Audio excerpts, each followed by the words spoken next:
अकेला नहीं बैठ सकता मतलब अंकल मैं कुछ समझी नहीं। मैं बताता हूँ बेटा। बेटा मैंने फौज में 30 साल नौकरी की है और मेरा बेटा भी ना 10 साल फौज में काम किया उसने। और फिर एक दिन मेरा बेटा मेरे ही देश में रहने वाले गद्दारों से जो मेरे ही देश को खोखला कर रहे हैं, ऐसे देशद्रोहियों की वजह से मेरा बेटा शहीद हो गया, छोड़कर चला गया मुझे। मैं अकेला रह गया इस दुनिया में और अकेला घर मुझे काटने को दौड़ता था। मेरे बेटे की यादें मुझे सताती थी तो क्या करता, खाली बैठा रहता तो शायद पागल हो गया होता। इसलिए सोचा घर से निकलकर कुछ काम करूंगा, कम से कम जब तक मैं काम पे रहूंगा मुझे मेरे बेटे की याद तो नहीं आएगी। पर अंकल आपको ये काम ना शोभा नहीं देता और आप एक बार खुद को देखिए, आपकी उम्र भी तो कितनी हो गई है।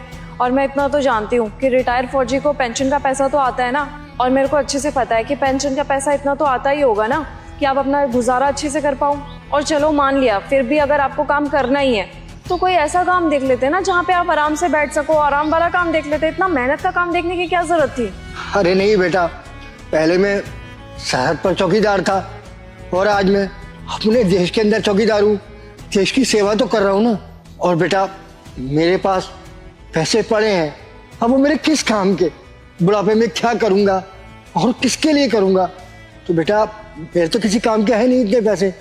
अगर उससे तुम्हारा भला हो सकता है, कोई काम बन सकता है तो मैं तुम्हें देने को तैयार हूँ। देखिए अंकल जी, आपकी बातें सुनकर मुझे खुशी भी हो रही है और अफसोस भी हो रहा है, लेकिन ये पैसे मैं नहीं रख सकता।